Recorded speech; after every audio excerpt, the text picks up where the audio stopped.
Well, good morning. Happy Tuesday to you, and welcome into the show. It's the Real Monica Adams Show. We're getting real with you today and every day, and thrilled to have you as our longtime viewers or brand new. Welcome aboard. I really love always let us know if there's a friend or a family member that's introduced you to the show. I like when that happens, and all of a sudden they get all excited. Oh my gosh, so and so's on. I love it. Thank you so much for watching. Yes, we love it. Keep spreading the love, the positivity, the hope, and the inspiration all throughout the world. We do weather, we do some news you can use that is for everyone all across the globe. And then we get into our feature of the day. And today we're going to interview Dan Newberry. Now, Dan recently took on the MR340, which is the longest canoe and kayak race in North America, maybe in the world.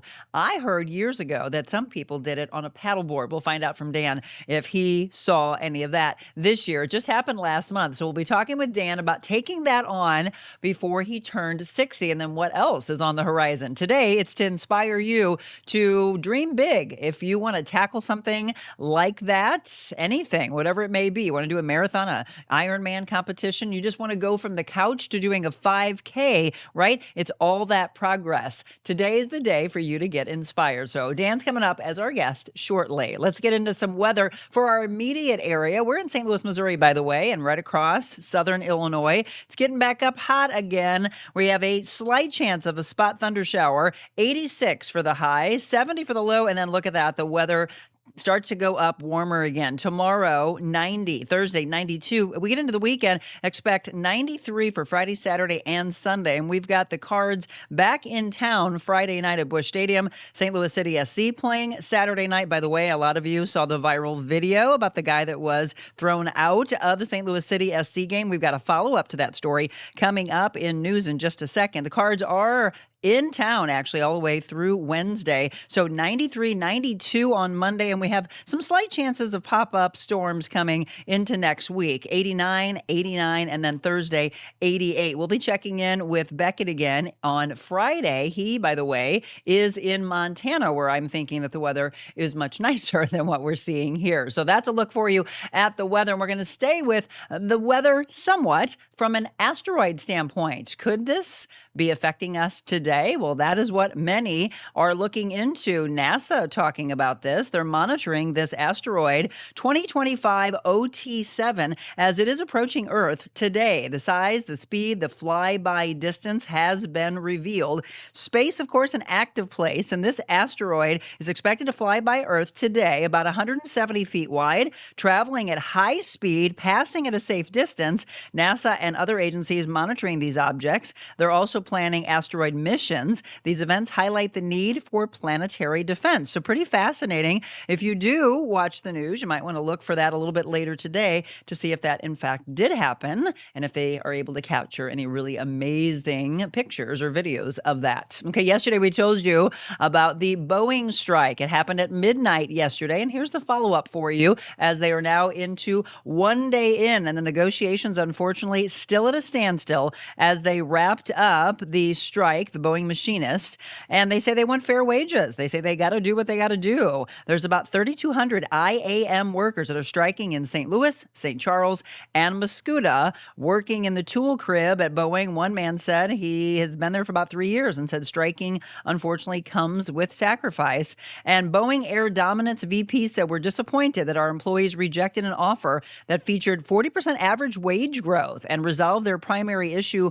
on alternative work schedules. They say they are prepared for a strike and have fully implemented their contingency plan to ensure their non-striking workforce can continue supporting the customers. No word on if or when another offer will be put up for vote. Union workers will receive $100 per week for the first 2 weeks. Then it jumps to $300 during the third week. The Boeing facilities, they're open, by the way. A Boeing spokesperson said they will work in key areas, but they will not be building products like they normally do. So obviously I'll be watching this one for you. And as that strike either continues or wraps up, we'll pass that along to you. All right. How many times have you stayed at a hotel, a resort, an Airbnb, And that has frustrated you because you thought that possibly there are hidden cameras. Well, that is exactly what is in the news today. A guest allegedly found a hidden camera inside the bathroom outlets of the Airbnb. This happened in Wisconsin. Police are investigating this after a guest said they found two cameras hidden in a bathroom outlet. Yeah, I mean, weigh in on this one, folks, because I have forever thought, is somebody watching? According to a search warrant, the guest called police, this was back on July 20th, spotting what seemed to be a small camera embedded in an electrical outlet in the primary bedroom. The guest discovered not one, but two cameras, each in a different bathroom, pointing at the toilet and the shower area. According to the criminal complaint, the small cameras were super glued to the back of the outlet plate, pointing through a small pinhole in the plastic. Investigators wrote in that warrant that based on training and experience, the cameras placed in private areas such as bathrooms are often intended to capture individuals in a nude or a private state without their knowledge. I'm going to tell you, this is, I think, happening more than we think. But again, no arrests have been made, no suspects been identified. The investigation remains ongoing. My intern Hayden said when you go into hotels that there's a way to put your finger on a mirror and be able to tell if it's a one-way or a two-way. So look into all these things before you stay anywhere. All right, we've got some science news for you that I found last night. Fascinating to me, and I now want to do a follow-up to this after I tell you this story. Honeybee venom destroys 100% of breast cancer cells in less than an hour. So I see this last night and immediately thought, okay, we've got to put this in our news you can use, and then, of course, do a follow-up in Medical Monday. Look at this. This has come from Global Positive News on Instagram. They say scientists from the Harry Perkins Institute of Medical Research in Australia have found that honeybee venom can destroy aggressive breast cancer cells. So they tested venom from over 300 honeybees and bumblebees. The venom was especially potent against two hard-to-treat types of breast cancer, triple negative and then the HER2 enriched. One concentration killed cancer cells within an hour with minimal harm to healthy cells. There is a compound called melittin. Maybe, I don't know if that's the correct medical pronunciation, but it's melittin. Might want to look into this. Found naturally in honeybee venom. Key to this breakthrough, they're saying, it disrupted cancer cell growth by interfering with signaling pathways. The compound also can be made synthetically. And one man said it provides another wonderful example of where compounds in nature can be used to treat human diseases. Again, some resources from the BBC. Folks, is this not fascinating medical news? Breakthrough. Again, there's so much that's going on from a natural component and what is able to do for those that are suffering with cancer. So I got chills right now. Saw that again last night in the Global Positive News, and we are now going to reach out. I mean, we've got some fascinating researchers here with WashU, with SLU, with Barnes. It is time for us to put that in medical news, and for that matter, find out anything else that we're not knowing about that could be breakthroughs. So yeah, thought that was really fascinating. Okay, this one and the next few have to do with animals. This one might make you not want to eat in Florida, okay? If you're going to go visit, or if you have family that live in Florida, 6 or more South Florida restaurants with rodent issues last week were ordered to shut. Now, I'm hearing there might even be more than this. Busy week for state inspectors with the Florida Department of Business and Professional Regulation as a wave of emergency restaurant closures stretched across South Florida. Again, dead rodents. They said inspectors found them chewed through food packaging from Miramar to Pompano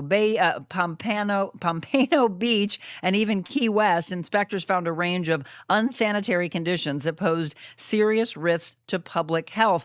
Again, Florida. I'm sure it happens elsewhere, but this one just happens to be making the news right now. So that's in South Florida. This one is a very sad story, but we're doing it to make you aware. If you live out in wooded areas like we do, I never let my dog, and I don't have a tiny little 10, 15-pound dog, but I do not let Adelaide or Tessa or Opus go outside of our gated area by our pool, because once they would, they'd be out in the wooded area as we go back into 5-6 acres.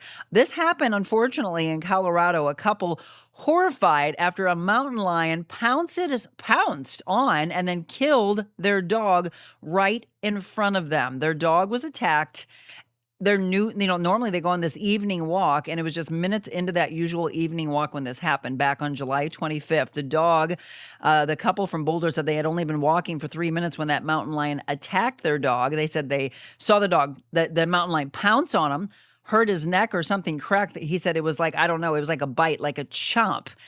They stared in horror at the sight of their 10-pound dog in the mouth of a mountain lion. Can you imagine seeing this all unfold? And again, we're doing the story today because I want you to be aware. Mountain lions, even hawks. I've heard of little tiny dogs being taken by a hawk and, picked up and pulled away. We see that in movies. No, it happens right here. So that is such a very sad story, but it's also an awareness one. If you've got tiny dogs, do not leave them around. But this couple was just walking their dog and it happened. I mean, what would you do in that incident? You would want to take care of, because it is your little child, right? You'd want to take care of it in any way. But tell me, folks, what would you do in that instance? Feel free to drop a comment, and I don't know how you would protect them. This one we scratched our head on, but then we all talked about this and we thought, okay, maybe this is where your dog is at the end of its life and it has to be euthanized. Zoos are asking people to donate their small pets as food for captive predators. Okay, this is in Denmark, not here at the St. Louis Zoo, but in Denmark, asking for donations of small pets as food for its predators. They're saying that it's for the sake of both animal welfare and professional integrity, mimicking the natural food chain and offering assurances that the pets will be gently euthanized by trained staff. The zoo in northern Denmark explained in this Facebook post that, quote, if you have a healthy animal that needs to be given away for various reasons, feel free to donate it to us. They're pointing to guinea pigs and rabbits and chickens as possible donations, not dogs. After being euthanized, the animals will be used as fodder. They said that way nothing goes to waste.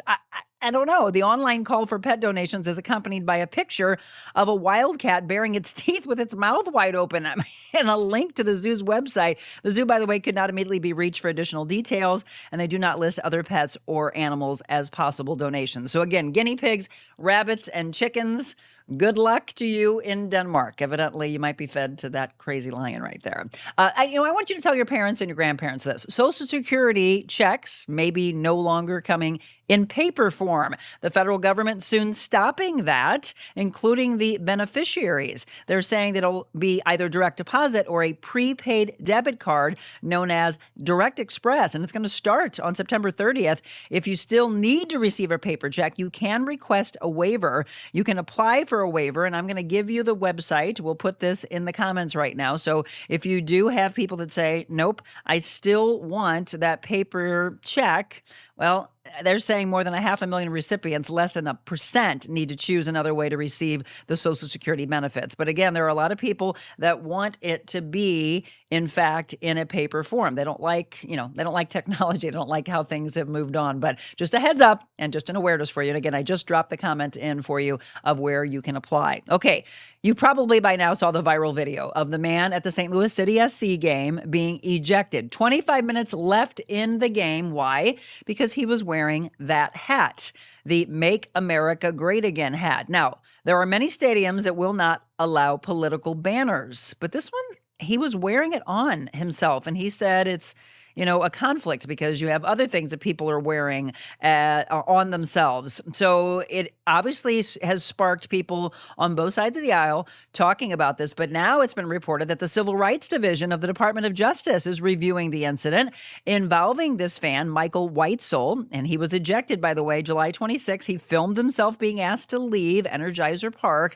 And he stated that stadium security informed him political symbols were not allowed under the venue's fan code of conduct. So now the former Missouri state legislator and conservative lawyer David Gregory has offered to represent Weitzel pro bono, stating he plans to sue the club and viewing the case as a potential First Amendment issue. Oh, weigh in on that one if you would like to. Now or later when you watch this on replay, I said immediately that guy is going to sue. And I would also be surprised if the president and his team haven't already reached out to this guy to have some kind of a conversation, or I don't know if President Trump would offer him something up. But that one's gone viral. If you haven't seen the video yet, look up Michael Whitesell, St. Louis City SC game. All right, the Cardinals, by the way, I hear this was an incredible game. I didn't get a chance to watch, but the Cards did pull out a win against the Dodgers, 3-2. The Cards and the Dodgers tonight, again, another late first pitch at 9:10. And in our National Day of Calendar, I always love this one. Get out, turn the light on, and look for officers in your neighborhood because it is National Night Out Day, which is always the first Tuesday in August. Also National Oyster Day, National Work Like a Dog Day. Really? How do they work? I think they sleep and eat and poop and then pee and continue that cycle. National Underwear Day. Okay, yes, please wear underwear, folks. That's how we do it. We have a little fun with you, give you some thinking stories, the water cooler talk stories, and that is how we do our news you can use. Now, we're going to take a break. Dan Newberry will be our guest today, and we're going to talk about the MR340, which just wrapped up a few weeks ago. He took that on and completed it right before his 60th birthday. What's on tap for him next? And what's the race all about? The endurance aspect, the training for it, and then what's on the horizon next? Dan Newberry, our guest, when we return.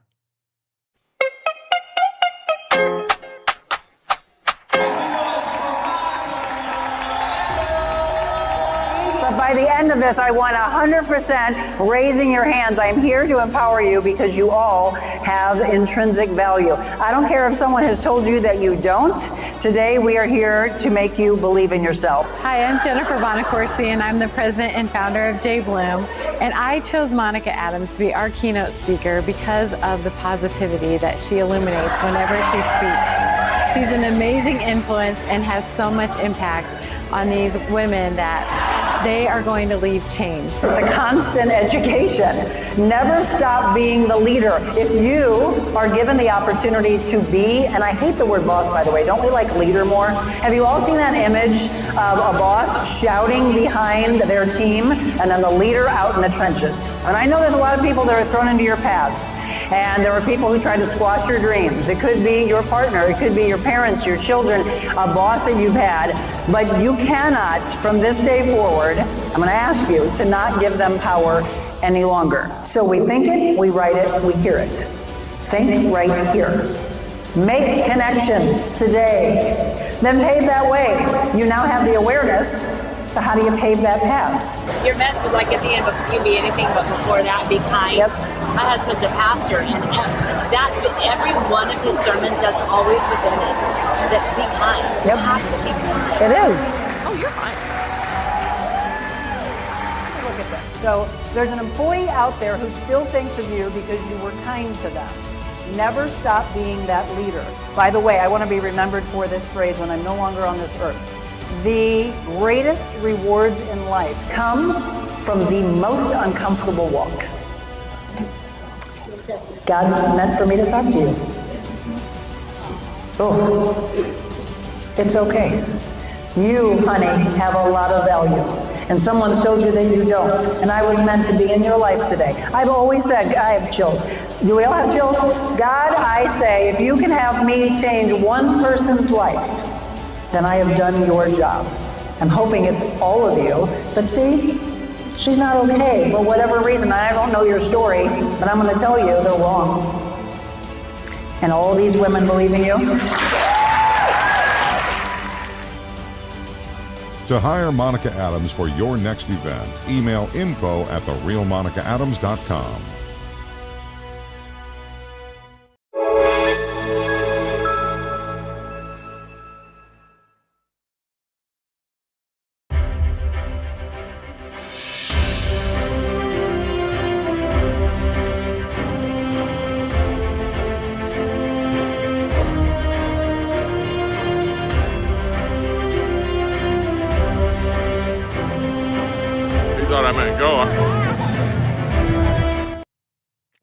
All right, what do you think? Taking on a race like that? I didn't do it. I would, though. These are the kind of things that fascinate me. When someone says, hey, do you want to do this? Say yes to these circumstances. Say yes to these opportunities, I should say. The circumstances that keep you where you are is where you say, Why? Why didn't I say yes? Today, say yes to the chances. Dan Newberry did. Dan, by the way, is the cousin to one of our diehard viewers who's already on saying good morning. My cousin's on today. Yes, Julie Fabian, who's been a diehard fan of ours for the last couple of years. She actually reached out to me, as I ask a lot of you to do. You have guests, you have topics that you would like for us to have on the show. I always tell you to email me, info@TheRealMonicaAdams.com. And that's exactly what Julie did. She said, how about interviewing my cousin? And I was like, yes, let's do it. So, Dan Newberry, welcome to the show. Thank you, Monica. It's good to be here. So I actually know about this race. I don't know if he still does it, but there's a man named Shane who is a rock star doing the MR340 for years and years and years. I don't know if he still does, but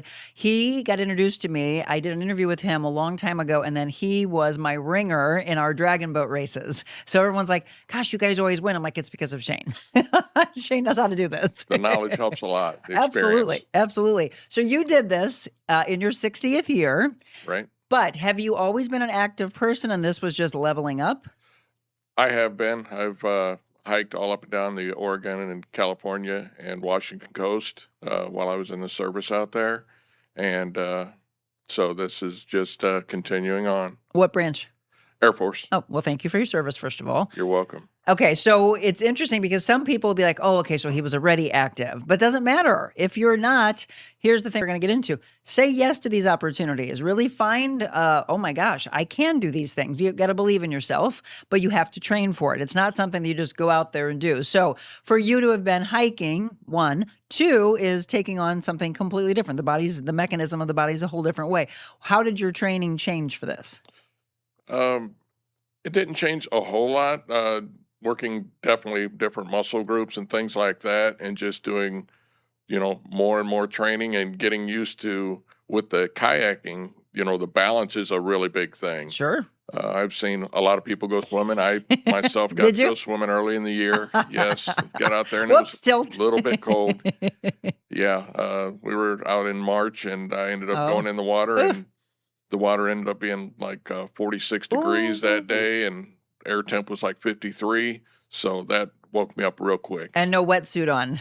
No wetsuit, but definitely a life vest. Oh, good. Yes, absolutely. Safety first. So when did you, this race was in July, Yes. right? The beginning of July? Right. So when would you start training for that? So that people are thinking, hey, that might be something I might want to take on. And we have dates for you, by the way, for 2026 that you can look into. So if they wanted to take this on, how far out should they be training? I was training at least 8 months out. Okay. I had trained up and did the Grand Canyon in September. Mm-hmm. And then I figured while I was already trained up and in some decent shape, that I would go ahead and continue my training and just move in a different direction. So it went from a lot of hiking and lower body to a lot of upper body and a lot of repetitive, low weights, high rep type things. Sure. Once again, if you're just tuning in, this is Dan Newberry. We're talking to Dan about recently doing the MR340. So how did you find out about this race? Did someone bring this to you saying, hey, Dan, you want to do this with me? I heard little bits and pieces about it over the past couple of years, but this has been going on for 20 years. This is the 20th anniversary of it. And that was another neat thing about doing it. And hearing about it, I was surprised at how little media coverage, how little exposure this race gets. I agree. So last year I went to Kansas City, watched the launch. Very cool, really exciting. Mm-hmm. And then I watched the people coming in. I watched the first place people come in like 8, 9 o'clock on, in the 40-hour time frame, the high 30s, and went and watched people come in every day. I watched the first place people come in, and I watched the very last lady come in just with a couple hours to spare. And everyone was just as excited to see her as they were the winners. Absolutely. It's finishing, period. I mean, that in itself, sure, there are people who want to win, but others are, I want to take this on. And the win is that I'm actually completing this aspect. And that's so it where goes from Kansas City, Kansas to St. Charles, Missouri, correct? Yes, Okay. from Call Park in Kansas City to St. Charles Park down by the boathouse. So you mentioned it doesn't get a lot of media coverage, and I don't know how it first was brought to my attention, but I was glad. I covered this back when I was doing my health and fitness show at KMOX, which is a long time ago. Probably might have been when it first started. And I agreed. I was like, why aren't people covering this? I mean, this is so cool. This is one of those human interest stories that you would want to hear about. So it may not get media coverage, but please tell me that either from the launch to the finish, that there are a lot of people there that are waiting to see you, family, friends, and then maybe just other people that are around. Was there a big crowd? Oh, absolutely. Good. At every boat ramp, there were groups of people cheering on their racers, cheering on everyone. It doesn't matter if it's your racer or not. You cheer for whoever is coming by. Amen. They'll wave to you. You wave back. Give them a thumbs up. The safety boats were incredible. They have 11 safety boats, I believe, running along with the racers, because as the days go on, the racers get further and further apart. Sure. Right at the beginning, you're all bunched up. At the end, you can be strung out over a couple 100 miles. And it's funny about this, and Dan had mentioned this in some of our email exchange, and he talked to my interns beforehand as well. These things that I have in my hand right now so I can look at comments that you all drop in, etc. You've never had a cell phone until this race. Is that correct? That is absolutely correct. I despise cell phones. I love it. I'm still not a great fan of it, but it served its purpose. They made me get a cell phone for the safety aspect of it and contact, and so that I could check in and check out while I was still on the water into my checkpoints. And so I had to get that while I was training and figure out kind of how to use a cell phone. I'm still not adequate, but welcome to the technical world. oh, thank you. Kicking and screaming the entire way. That is so fun. Do you have children? I do. I have. Did they 2 always children. tease you about not having a phone? Oh, absolutely, absolutely. How did they get in touch with you? People say, how do you manage without a cell phone? I said the same way I did back Before? in the 80s. This is true. If your car breaks down, you walk. Wow. If you need to get a hold of somebody, you wait till you get somewhere where there's a phone, which typically people that I was with had cell phones. So I would cell phone vicariously through them. Yeah, Yes. because you can't go and say, somebody have a quarter, I need to go to the payphone. Right. Do they even have payphones anymore? I have not seen a payphone in a long time. I'm sure they exist somewhere, but yeah. Again, Dan Newberry, we're talking about the MR340, but the funny part, again, that he didn't have a phone. He was made to get a phone because, again, safety aspect. And that's the thing that I love. It is so well run. You did it firsthand, so tell us more about those that put it on. It's Missouri River Relief? Yes, Missouri River Relief does it, and one of the big sponsors is American Water. Okay. So our water source, and they talk about how many Missourians get their water from the Missouri River. Sure. And so the goal is to clean up and keep the river safe and healthy, and it supports all of us, and it supports a lot of the things we do on a daily basis. Absolutely.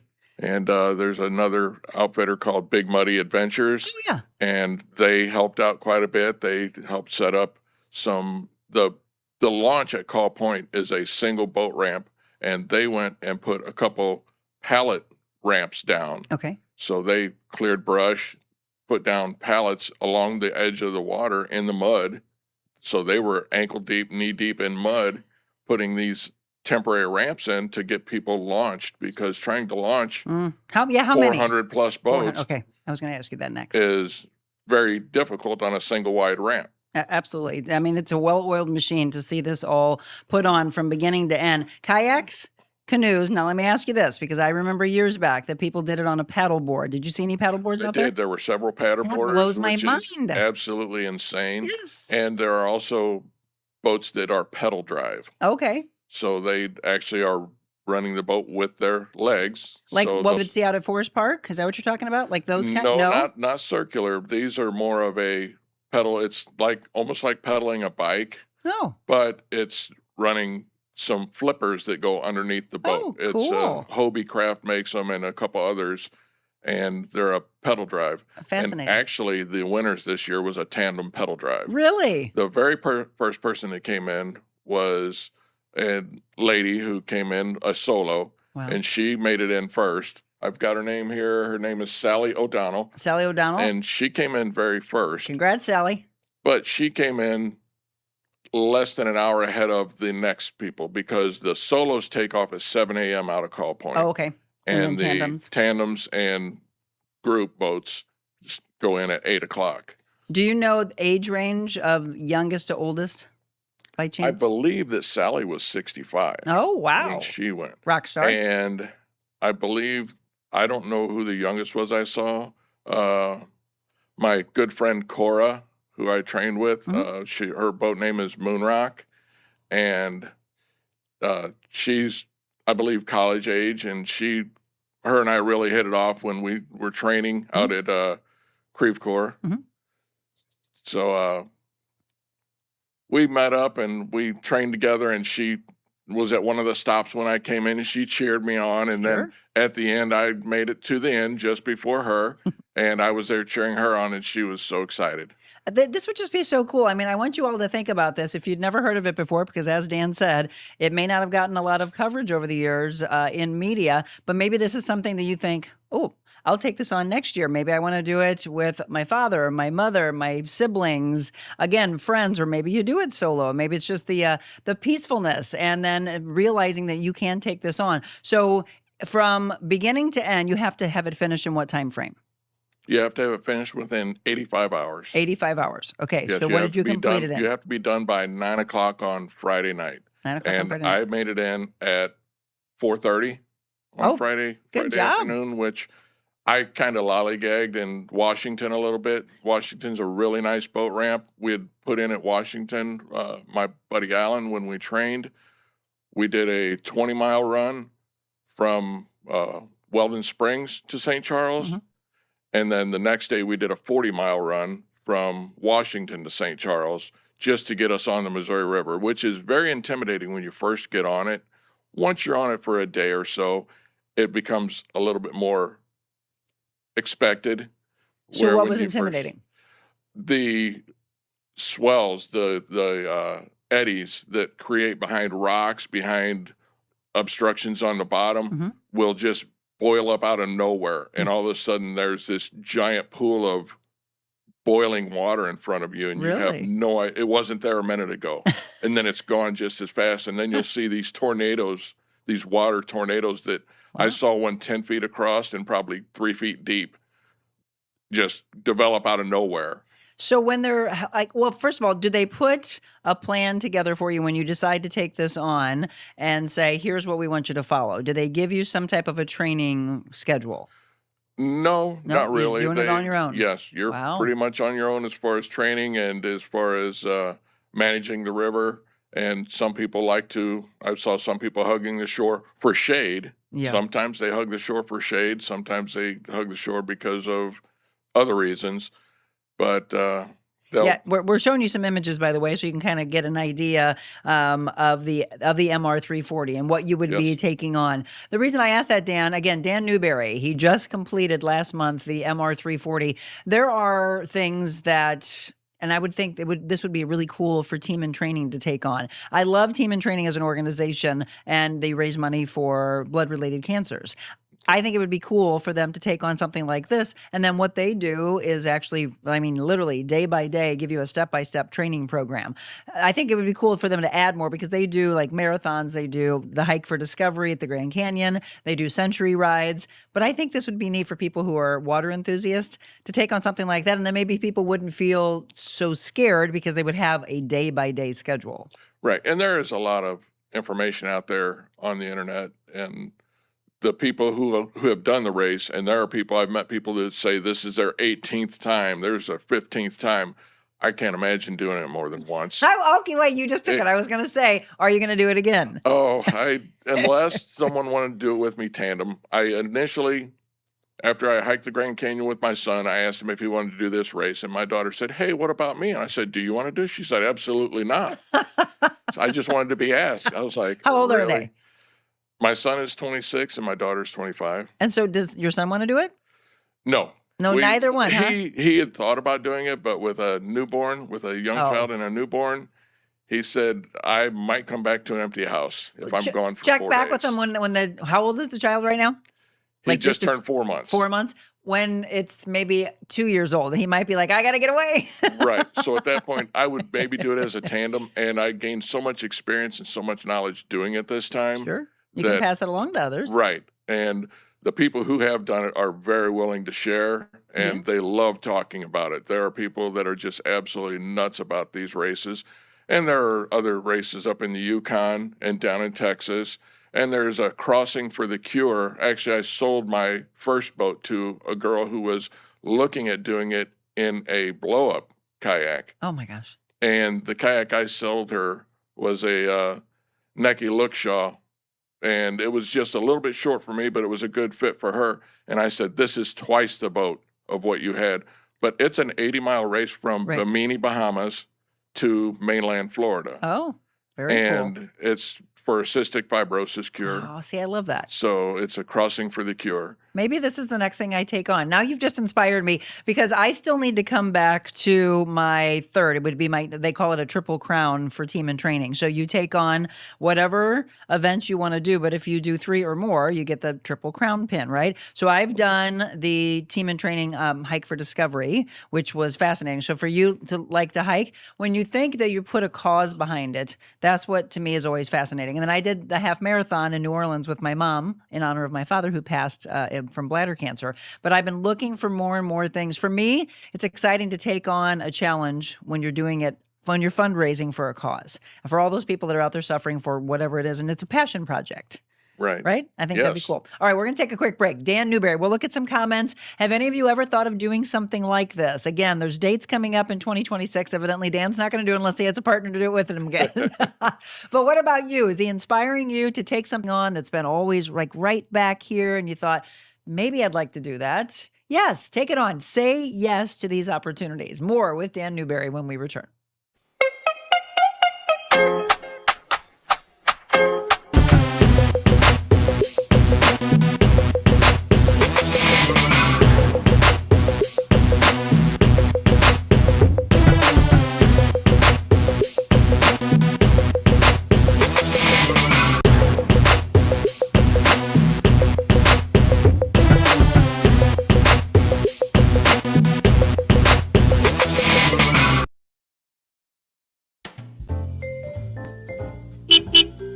Welcome to the mobile Monica version of the Real Monica Adams Show at my favorite restaurant.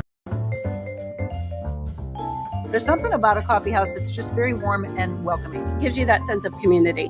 What are you most proud of since you've opened it? I cry easily. I'm thankful for everybody here.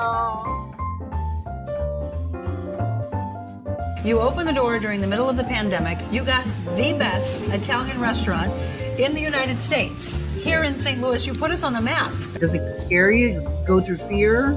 Terrifying. So how do you get past the fear? We find something to laugh about.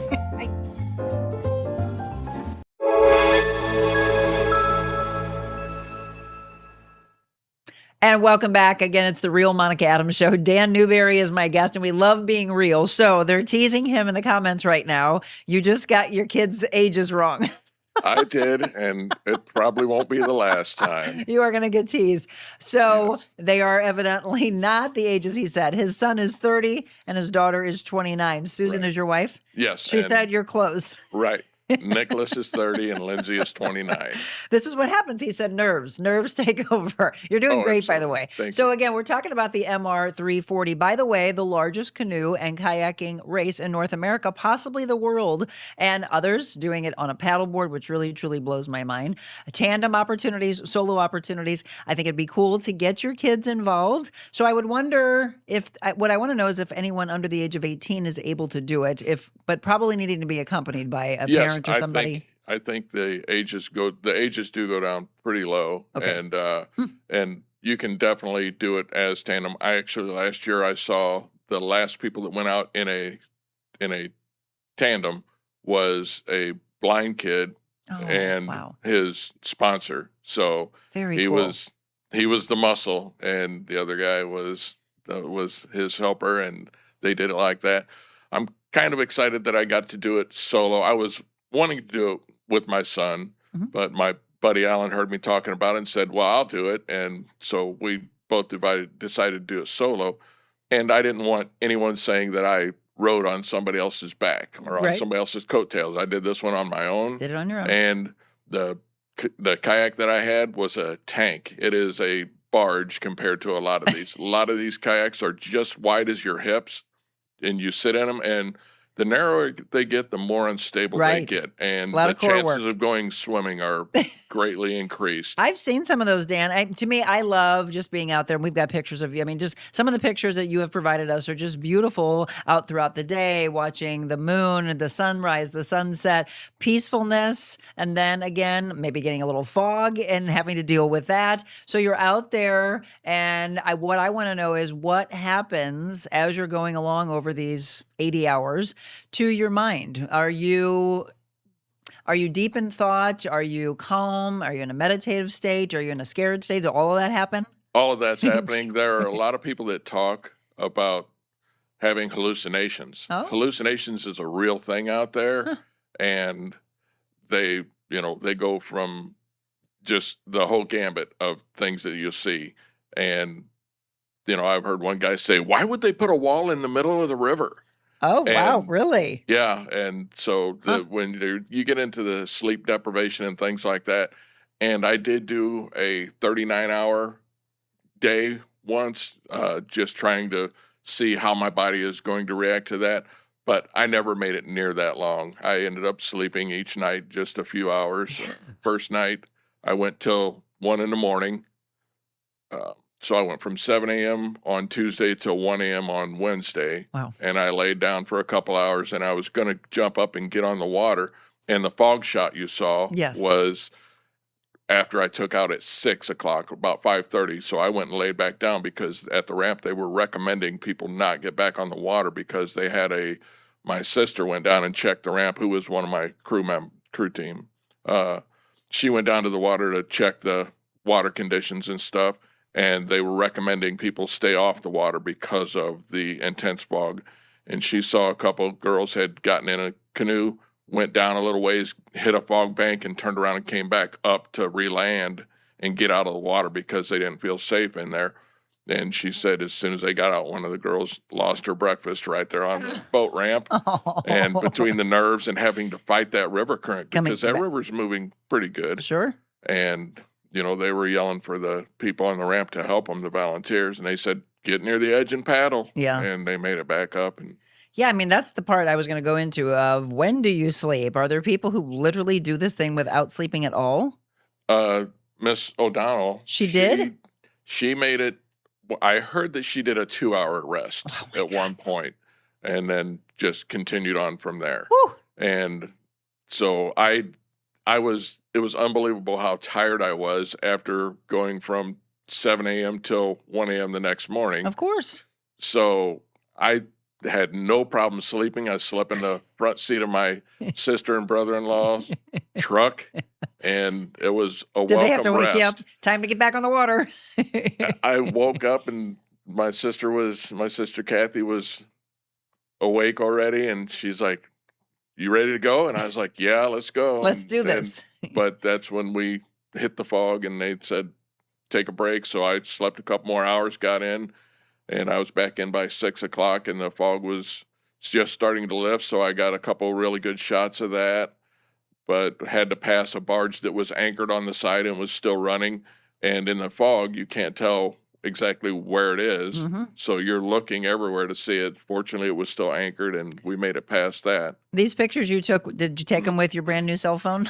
Those are cell phone pictures. Yes, they absolutely are. And then you've got the fog clearing in the one, the first two guys that I came up on in the other picture, and they just appear out of the mist. It was pretty amazing. See, aren't you glad you have a cell phone?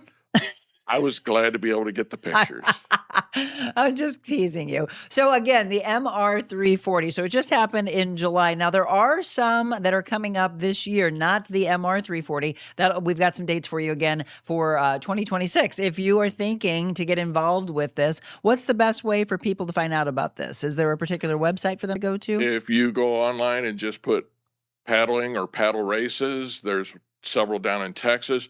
Right now, there's a fellow doing what they call tip to tip. If you get the Race Owl app, download the Race Owl app, you can see and follow this guy's progress. And he's going to be doing the exact same run that we did on the MR340, but he is going from up in Washington State, right up by British Columbia, to Miami. Oh, Florida. wow. So he's going to be coming down through the Missouri River. Then it looks like his path is going to take him over through the Ohio River and down into the Gulf and then around to Miami. And this guy is in the middle of this right now. Last time I checked, he was in South Dakota. And how long is that? I have no idea. It is thousands Yes. of miles, and this guy is doing it solo. And What time frame do you know that he's wanting to do it in? I'm not even sure of that. I'm not sure what his goal is on that, but I do want to go down to the St. Charles waterfront and see him pass through there. Do you know when that's supposed to be? See, we need to be out there and cover these things. It's going to be in a few weeks? It's probably be a few weeks still. Okay. So these are the things that I wish, again, that the news would cover, but since they don't, that's why I walked away. These are the things that we can, and maybe we can find out when he's coming through. Keep in touch with me if you know. Right. Maybe we can pack that for him and cheer him on, because again, that's what keeps people going. You talked about hallucinating. You talk, sleep deprivation. All these things are happening. Let me ask this. For preparation of endurance fuel, what do you have in that canoe or kayak? Or the paddleboard is the thing that blows me away. Like, where are they putting anything to keep them fueled up on their person? You can keep it in your life vest. There are areas in the boat where you can keep it. And that's where the smaller skis, they call them surf skis, that's where they really lean on their road crews. Their ground crew gives them exactly how much food and water they're going to consume. And these people that are really into this know exactly what they need, know exactly how many calories, how many ounces of water, how many liters to get them from point to point. And they stop exactly when they need it, and they have their people get them exactly what they need, and they keep moving. So that keeps their boat lighter also. Absolutely. Right. That makes sense. I packed to be able to solo all the way through, but it didn't work out that way. I ended up using my road crews, and I was very thankful for them. Yep. My daughter and my wife road crewed for me towards the end. My buddy Jerry road crewed for me in the middle. And my sister Kathy and brother-in-law Don road crewed for me the first 2 days and overnight the first night. Well, this is the point that Dan brought up earlier. These are all the things you've done it. Now you can pass this along to someone who would be a newbie. Then you also learn from all the others that have been doing it maybe for the full 20 years. Like, hey, so if you do it again, do this, do this. I mean, that's what I love. It really is the camaraderie that happens in these type of sports is just something that's invaluable. Of listen, right? Don't try to take these things on your own if you don't know what you're doing. Right. Yeah. There's a group that meets out at Creve Coeur Lake every Tuesday. I'm planning on going there tonight, and we do a race all the way around Creve Coeur Lake. Okay, great. They do a 5K, and they race around there every Tuesday night. What time do they start? Most of those people at 6:30. Oh, well, go out to Creve Coeur and watch this. Right next to the rental kayaks that are there. They'll pack up right there, and someone will say 3, 2, 1, and we take off. Huh. And you'll recognize me because I'm usually the one in the back because I'm riding a barge. Julie, your cousin said, Dan, you're doing a great job. Susan says, tell them about your name, Paddlin' Pawpaw. Paddlin' Prapaw. Oh, Prapaw. Prapaw. Okay. Is the name of my boat. My daughter Lindsay made that for me, and my grandson Leonidas. He obviously could not say grandpa quite well when he was younger, so I became Prapaw.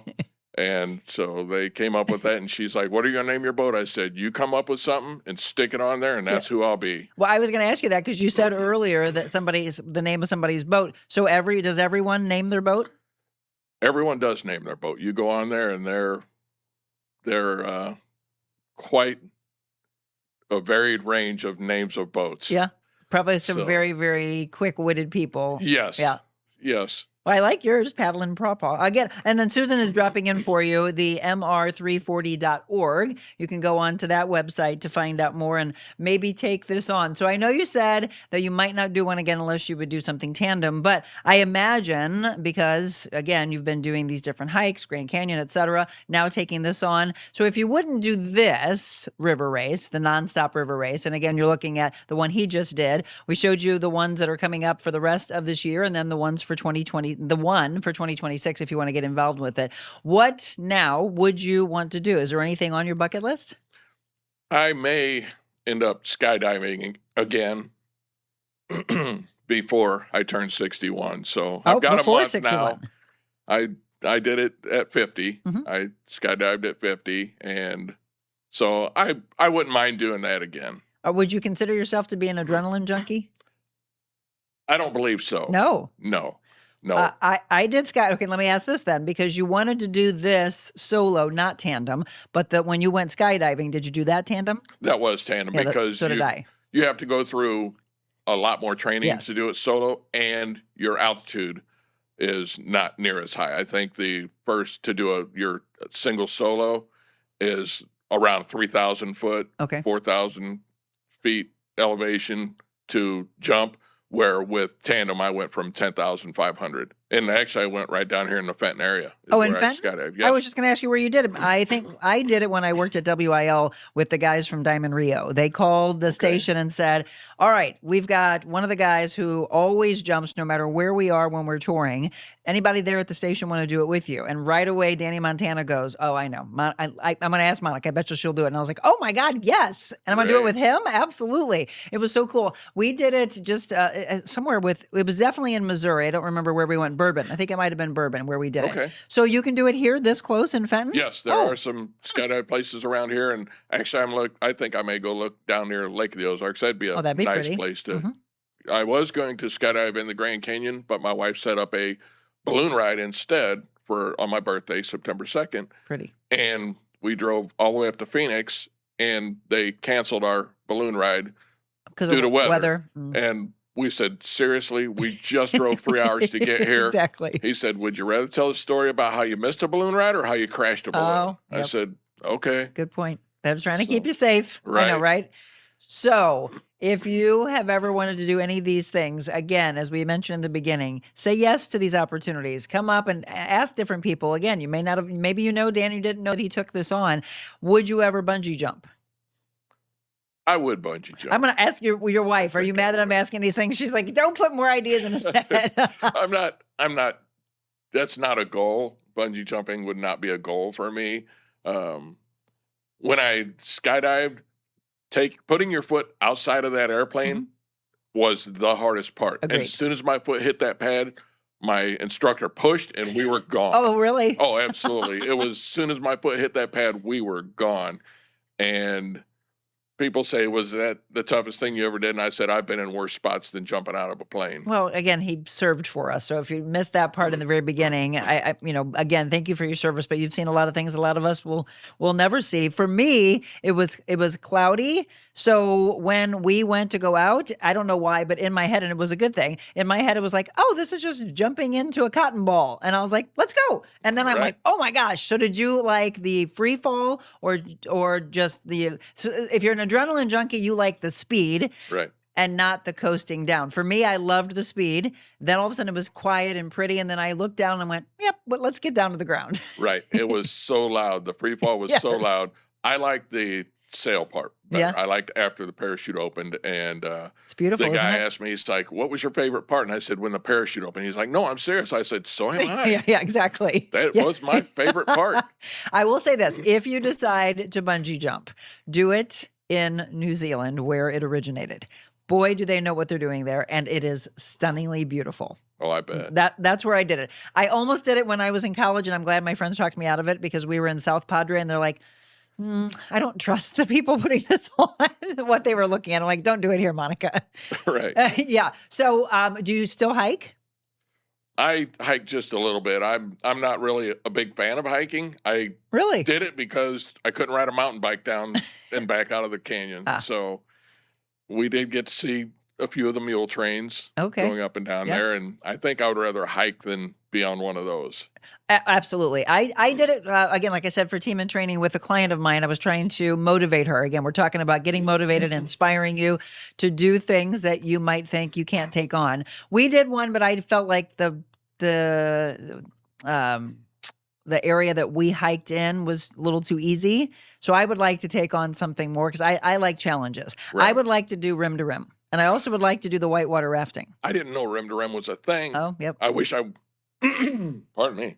I wish I would have known because now with the north side burning down, the end there burnt. And so now I feel like I missed that opportunity. But I didn't know rim to rim was such a big thing. If I would have known that, I would have said, hey, drive me 300 miles around to the other side. Exactly. So that we can do that. But we did South Rim down to the Colorado, went across one of the bridges, came back across the other one, and hiked out the other one. So we did both of those trails. Again, this is the need for this type of coverage so that people can find out, oh my gosh, I didn't know this exists. For me, on my 50th, I wanted to stand atop Machu Picchu. That was my goal, and it is still my goal, but it's eroding, so I have to get on this quickly. Otherwise, I don't know if I'm going to have this opportunity, because that's what they're saying with a lot of these things is, well, that's not going to be there anymore. You better take it on. This isn't going to be here anymore.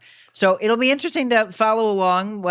Julie Fabian, who's a diehard fan, she's the one that introduced us to her cousins. She's like, I don't know, this might be the kind of story you want to do. Absolutely. Because again, it inspires others. So from your friends and family, what did they say after you completed this?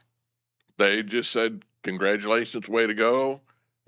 People have told me that I'm an inspiration to them, which I've told last year when I met some of the people who finished. I met a fellow who was 73. Oh, wow. I met a lady who was 72, and I told them both, you're an inspiration. I said, way to go. Great job. You're an inspiration. And that's one thing that they always tell you when you get out of the kayak, and I experienced it firsthand, is when you first stand up, you have a tendency to go back, because after sitting in that position, put your legs straight in front of you on the floor and sit there for 4 days. Oh, yeah. No kidding. And it is brutal. And when you get up, your body wants to keep continuing to stand up, and it carries you over backwards. So you'll see people walking out of the water looking like they're 100 years old because they're hunched over. Well, that's their recommended stance to get out of the water safely, because, it's one thing. Only time I hit the water was at the very end of the race. I sat up on my kayak to get out, and I went straight over backwards, and I went right in the water, and they were grabbing for me and things, and my face didn't change at all. They're like, you look dead tired the whole time. I was just going to say that before we wrap up, how much did you sleep once this was all over? I got a really good night's sleep that next night, probably 12 hours, and then the next night I did another 8 or 10. Yeah. So, and then say, all right, what's next? All right, let's take this on again. So from a training standpoint, if someone's deciding to do this, and again, one more time, it's the MR340. So go to MR340.org. There is a race again in the fall that you can look into, and then the one for the MR340 coming up in 2026. So here you go. That's the Race to the Dome, October 4th of 2025. And then the MR340 back on tap for 2026. If you want to take that on, it's July 28th through the 31st. A lot of core training? A lot of core training. Yep. Oh, absolutely. And there's actually a race going a little bit later this month that is on the Mississippi, and it ends in Alton. I believe it's Grafton to Alton. Okay. And that's coming up pretty soon, and that'll be a nice race. So take it on, folks. Again, challenge yourself. This world, you might think everybody believes we just have endless days here. You don't. You never know when your days are numbered. So if there's something that's still on that bucket list, take it on. Let Dan inspire you. So it'll be interesting to see if you do the tandem aspect and how different it feels each time that you do it. If it gets easier, if you have more challenges, what the weather's like, again, sleep deprivation, right, being hungry. Yes, we got real fortunate with the weather. Our weather stayed between the high 80s and low 90s. Oh. So You didn't have 100? Yes, I'm dreading if I told my buddy, I said, if I try this again, I told Alan, if I try this again, I know it's going to get 105, 108 degrees out, and it's going to be absolutely miserable out there. You did get lucky because, we had those heat indices of 105 to 110. Right. I'm thinking that one in the fall would be nice. That just sounds like, but you never know either, right? It can be crazy cold. And you can get a storm Yeah. anytime. Yeah, that's true. The last couple hours of the race, I was being chased by a storm. That was probably my fastest section of the race, was the last Get out of it. 6 hours. Once I left Washington, I actually had a lightning strike within probably a quarter mile of me. And I came up on a couple guys who had pulled their boats up on the side. And I was like, oh, were you dodging the bars? They said, no, we got off because of the lightning. We're dodging the strike. Like, if it hit again, I was off. Well, congratulations to you. And Julie, by the way, thank you for introducing us to Dan. That is really what I love to do. Tell stories of our everyday heroes, right? First of all, he served for us, but it's the people who inspire you to do something that you never thought you could tackle. Dan did it in his 60th year. Now, who knows what he has on the horizon? I'm excited for you. So, Dan, at the end of every show, we do a devotional, 100 Days to Freedom from books. They're from Stephen Arterburn, the author. So what are you feeling today? 100 Days to Freedom from fear and anxiety, from depression, shame, anger, or overeating. Which one do you think the world needs to hear? And you? I would say from fear. Yep. See, I told you it's the number one that everybody gets a chance. They get a run through, and everyone's like fear and anxiety. I was like, that evidently is what our world's going through. So 100 Days to Freedom from fear and anxiety. We will wrap up with that, and then we'll tell you what's on the horizon for the next few days and when our next Mobile Monica is. So stay tuned for that.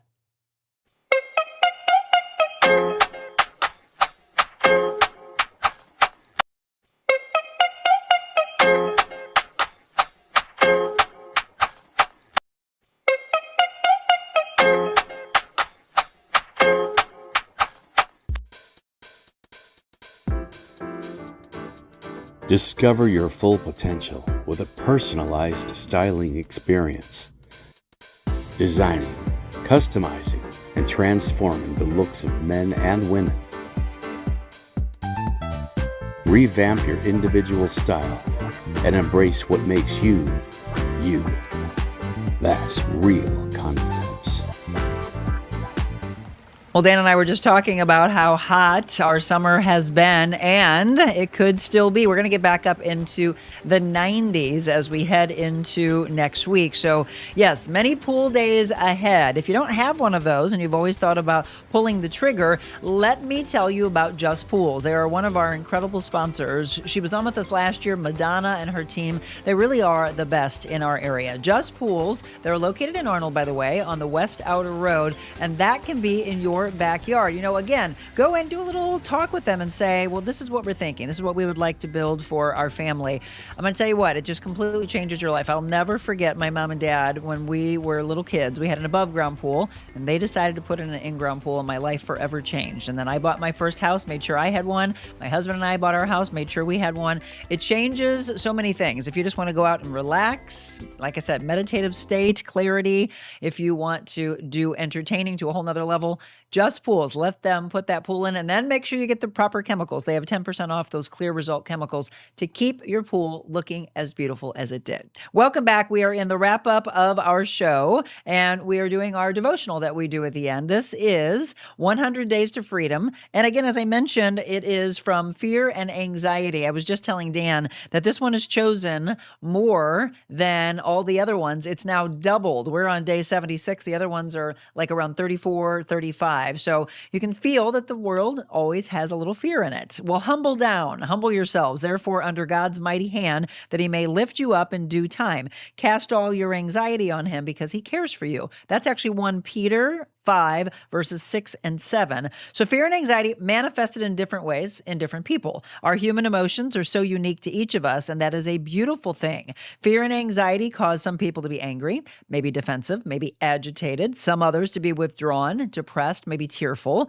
There's no single way these emotions are expressed. That's why it's important to recognize if you're developing a pattern in your emotions that may indicate you are feeling fear, anxiety, or maybe both. Sometimes we don't recognize we need help until we are confronted by a loved one who may be concerned or who may have been in your path on a bad day. So has anyone told you they're worried about you? Think about that. Perhaps you've had an issue at work or maybe in a personal relationship in which you reacted so strongly that others distance themselves from you. Humble down. Recognize that you might not need help figuring out what is at the core of your anxiety and fears. God provides help to all of us. Sometimes we pride ourselves on being able to handle everything life throws at us, but we're not created to go at it alone. Recognize your need, connect with a group, a friend, a counselor, a pastor to release whatever is driving your fear and anxiety, and then pray, asking God to show you what is wrong. Surrender your fear and your anxiety to him and trust that he will lead you into freedom. James Hastings said, "Fear is the needle that pierces us that it may carry a thread to bind us to heaven. You don't always have the power to control, but you always have the power to surrender. And here's your prayer for the day. Heavenly Father, help me have insight about what's in my heart. Please reveal the unsurrendered places in my life. Thank you for loving me. Amen.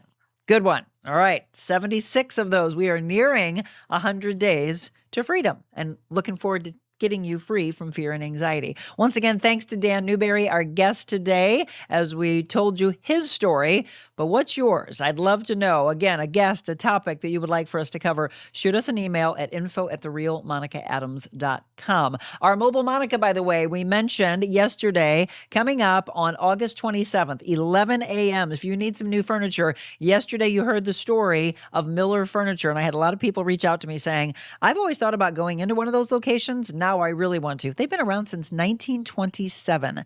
You think about longevity in business. Again, from his great-grandfather to his grandfather to his uncle to his father to himself, Dan, it's amazing. Mark Miller is the owner of Miller Furniture, and they've got a Belleville location, an Ellisville location. They also have Lake St. Louis, but we're going to Fairview Heights, and we'd love to see you. So if you need something new for your home or maybe outdoor furniture as well, Miller Furniture, come and see us on August 27th in Fairview Heights at 11 a.m. All right, tomorrow we got a little Workout Wednesday, also Wellness Wednesday. We'll be checking in again with Angie Hess from Spas and More, one of our other sponsors. We've got a lot of sponsors that are coming on board. So we'll check in with her tomorrow, and then we'll do a little workout brought to you by Crunch Fitness. So tune in for that. We'll have Wet Your Whistle Wednesday back at Defiance Ridge Vineyards at 4 o'clock tomorrow afternoon. Positive Talk Time on Thursday, and then Friendship Friday with Dot Fleshman. We'll do a little friendship and some real estate talk. So a big week for you still ahead. Thank you all so much for watching. Now do your part. Share this with your friends and family.